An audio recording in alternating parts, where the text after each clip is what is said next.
lo profundizamos en una entrevista en vivo. Son las 8 horas con 12 minutos.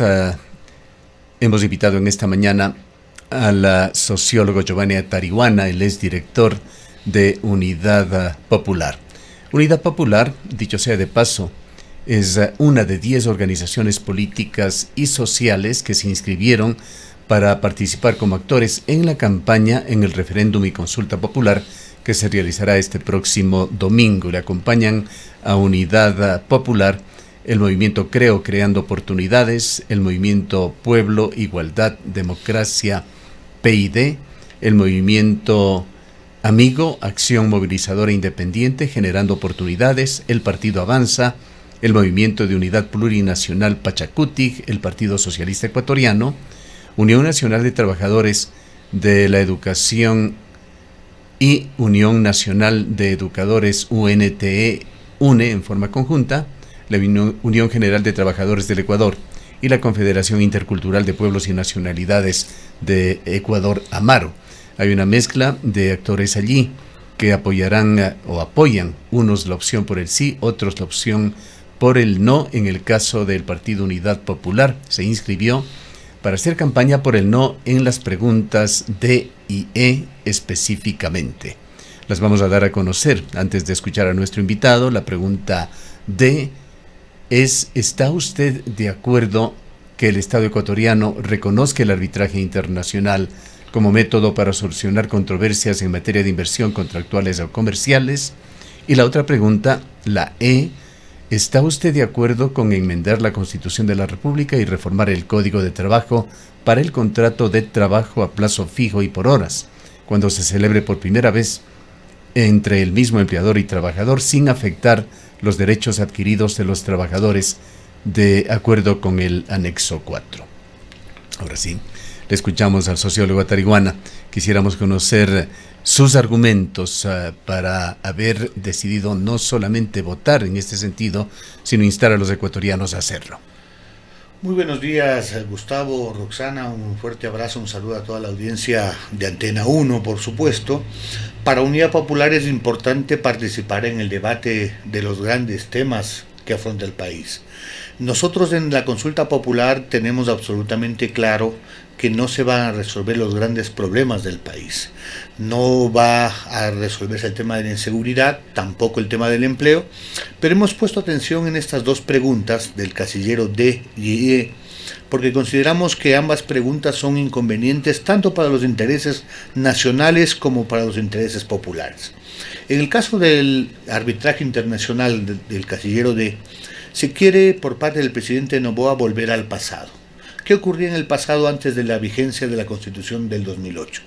El Ecuador estaba sometido a esos centros de arbitraje internacional.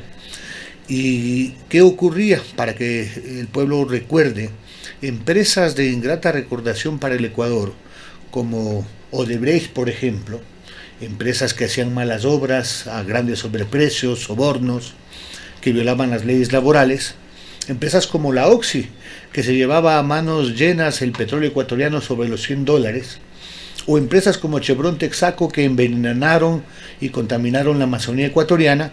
Cuando el Estado les pedía cuentas, salía en defensa de los intereses del país, estas empresas nos demandaban ante esos centros de arbitraje internacional. ¿Y qué ocurría? Porque esos centros son todo menos neutrales. El 95% de las ocasiones, estos centros fallan a favor de las empresas transnacionales, mineras, petroleras o constructoras, y no de los estados. Y el Ecuador, que había sido perjudicado por la Oxy, por Chevron o por Odebrecht, terminaba pagándole no millones, sino miles de millones de dólares.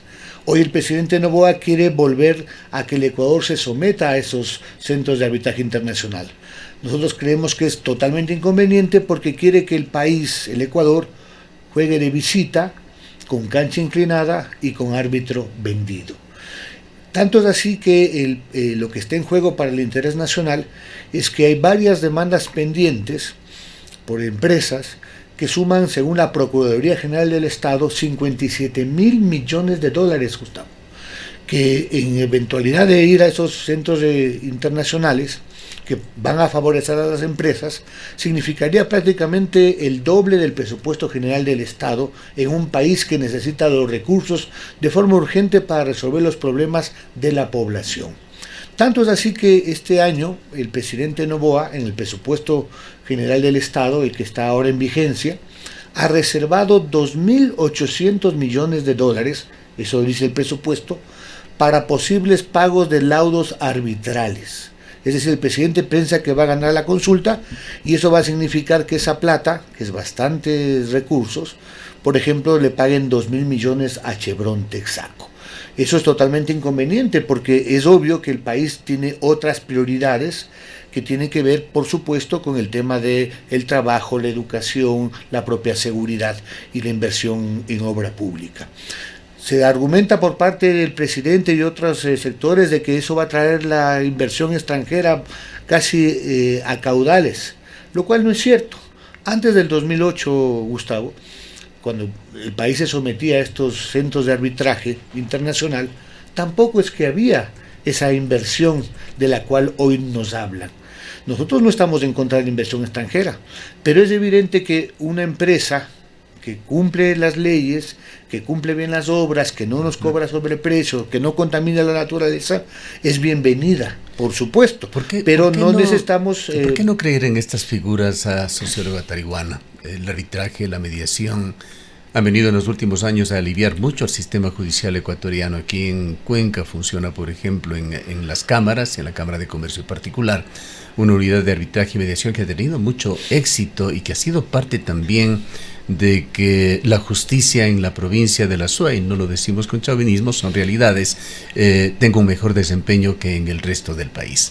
¿Por qué esto sí funciona localmente y por qué no internacionalmente? Ayer estuvimos justamente con Pablo Fajardo, abogado defensor, uno de ellos, de este caso Chevron Texaco contra Ecuador, o Ecuador contra Chevron Texaco, más bien diría, y él señalaba que el arbitraje no funciona, es lo que nos dijo él, palabras más, palabras menos, que los países de la Unión Europea, los principales países, Estados Unidos, el mayor propulsor de los arbitrajes, no someten los temas de Estado a ningún tipo de arbitraje. Explíquenos sobre esta diferencia entre esta figura que la vemos por la experiencia positiva dentro del país, ¿por qué no funciona a nivel internacional? No funciona porque estos centros son todo menos neutrales. En realidad son corporaciones que, digamos, van ubicando estos centros internacionales precisamente para favorecer los intereses corporativos de manera global. Tanto es así que, muy bien lo se señala Gustavo, la Unión Europea como tal, los Estados Unidos no se someten a esas jurisdicciones porque vale ver efectivamente las estadísticas. Yo decía, el 95% de las ocasiones estos árbitros fallan a favor de las empresas por el interés transnacional y los estados, es decir, los pueblos, terminan pagando los platos rotos. Y en el caso del Ecuador la experiencia es precisamente aquella. Y precisamente antes del 2008 hemos sido condenados a pagar sobre los 1.800 millones de dólares. Hubo muchos caprichos, llamémoslo así, del presidente Correa, acciones inmeditadas que llevaron a tribunales de arbitraje, situaciones de Ecuador. Yo creería que, más allá, somos nosotros críticos de lo que fue el gobierno de Correa. Por supuesto que había leyes que había que cumplir, pues, y no creo que era capricho. También entra en cuestionamiento en esos litigios internacionales la capacidad, yo diría la mala fe, de los abogados que a nombre del Estado ecuatoriano han perdido esos juicios. La Procuraduría General del Estado, me recuerdo el procurador de ese entonces, García, obviamente gastábamos millones y millones de dólares en defensas que evidentemente eran favorables al Ecuador. El tema de la OXI nomás. Alberto Acosta nos decía, luego nos cuenta lo de la OXI, de que aquí en Ecuador existía un negro récord de pérdidas en arbitrajes y mediaciones que bordeaban los 3.000 millones de dólares. ¿Es correcta esa cifra? Exactamente, pero además esos abogados, ganaban por dos lados, porque varios de estos abogados y bufetes internacionales, al final del día, se ha descubierto, finalmente estaban aliados o terminaban siendo funcionarios de los centros de arbitraje. Es decir, cobraban al Estado ecuatoriano millones y millones de dólares para hacer una pésima defensa y al final del día terminaban de funcionarios de los centros de arbitraje internacional. Entonces, desde nuestro punto de vista es evidente que el presidente Noboa quiere volver al pasado. Y obviamente en lo inmediato significaría un alto perjuicio al Estado ecuatoriano. Cifras como estas de 57.000 millones de dólares que estarían eventualmente en litigio y que serían fallos a favor, digamos, en contra del Estado ecuatoriano, en las condiciones que vive el país son totalmente inaceptables. Estamos hablando de prácticamente 2 veces el presupuesto general del Estado. Entonces es obvio que como el país entra en contracorriente del mundo en este tema, por ejemplo, cuando países como la Unión Europea, digamos, los países de la Unión Europea, los propios Estados Unidos, no participan y algunos están saliendo de estos mecanismos internacionales. Ahora, sociólogo Atarihuana, otro de los temas polémicos que se ha incluido en esta consulta popular y referéndum a la que estamos ya a pocos días de acudir, será este 21 de abril, es el trabajo por horas. La justificación para hacer estos cambios en la normativa pasa por los niveles de desempleo que tenemos aquí en el país. Únicamente 3 de cada 10 ecuatorianos tienen un empleo pleno, es decir, que ganan al menos el salario básico, tienen acceso a la seguridad social y otros beneficios.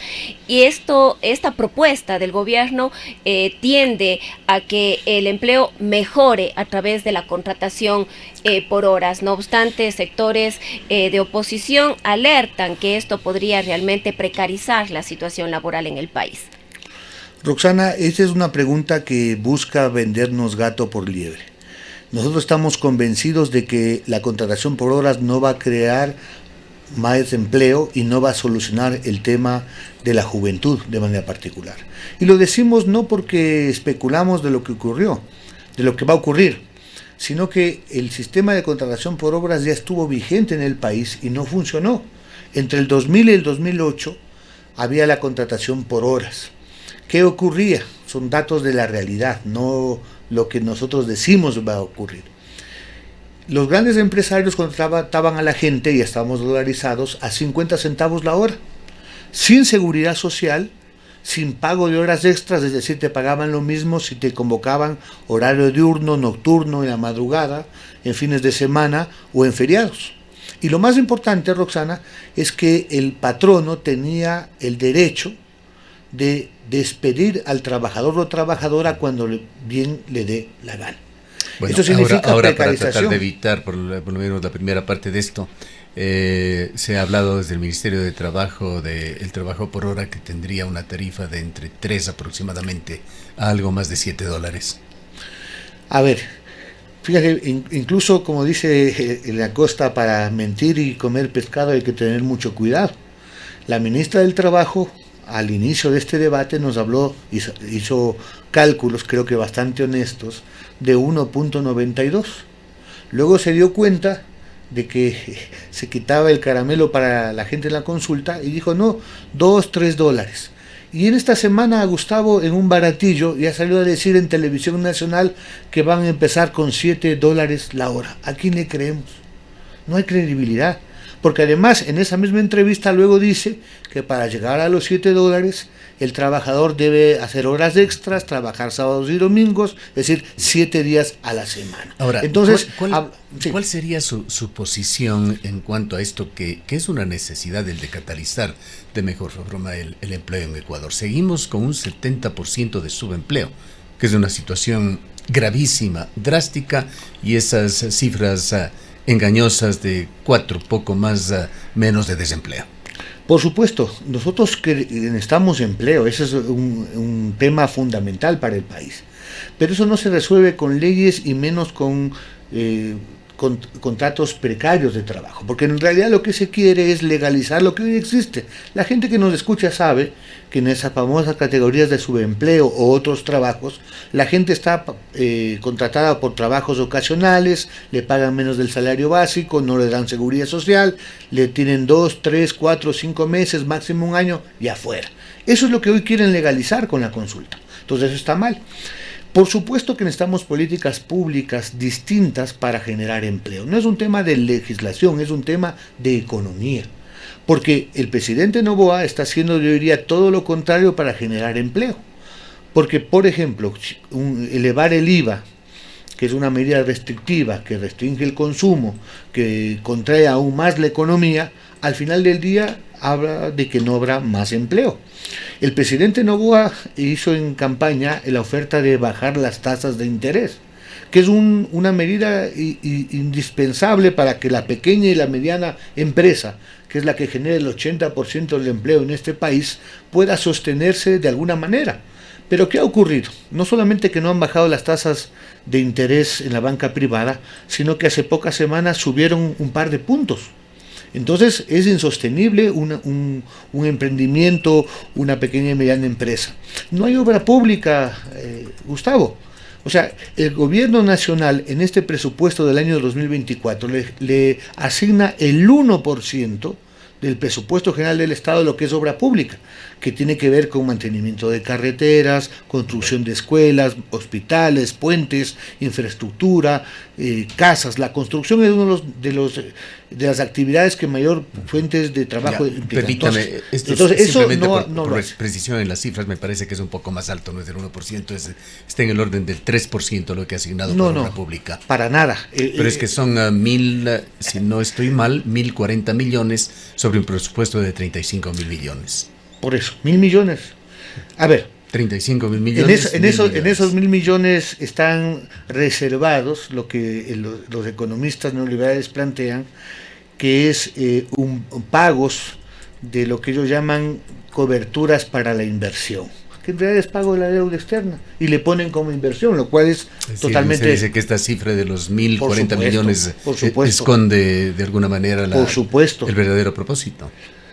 Sí, economistas como el economista Flores, Marco Flores, lo ha establecido ahí bastante bien. Pero al final del día... Bueno, sea 1 o sea 3% es bastante corto para las necesidades de Ecuador.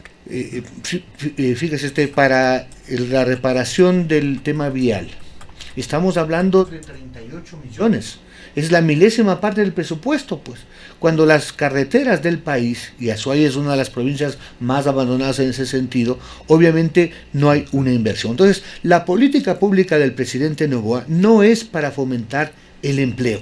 Lo que va a venir, si se llegara a aprobar esa pregunta, más bien es una ola de despidos masivos, porque el gran empresario, porque ¿quiénes están empujando? No es la pequeña y mediana empresa que a lo mejor se deslumbra con esta posibilidad de contratar ahora, es los grandes empresarios que hacen campaña y que van a preferir despedir a la actual nómina de trabajadores para contratar otras personas a las cuales no les va a pagar seguridad social, no les va a pagar horas extras, un salario reducido, $2-3 la hora es por supuesto muchísimo menos que el salario básico unificado, y por supuesto va a poder despedirlos cuando ellos quieran. Por eso decimos el tiempo se nos va agotando, socióloga Tarihuana. Yo sí quisiera hacer énfasis en algo que consideramos por responsabilidad tenemos que advertir al país, el riesgo de la otra pregunta, sin desmerecer su argumentación sobre la que acabamos de hablar.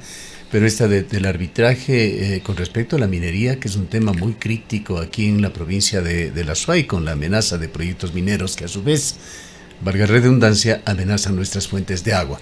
Con esta lenidad, esta generosidad que ha mostrado el presidente de la República en este cónclave minero en Canadá, con la línea de acción que va teniendo el Ministerio del Ambiente, nadie dice que no puedan, asimismo, generosamente entregarse proyectos mineros que luego nos pongan en gravísimos problemas. Sucedió ya, pocos lo recordamos, pero hace 3 años quizá hubo un grave conflicto entre 2 empresas estatales mineras, la empresa minera del Ecuador y Codelco en Chile, que se convirtió con un acto de demanda internacional por parte de Chile. Allí intervino el presidente Lasso, calmó las cosas, pero es uno de tantos temas que está pendiente. Hay un riesgo enorme con este tema del arbitraje.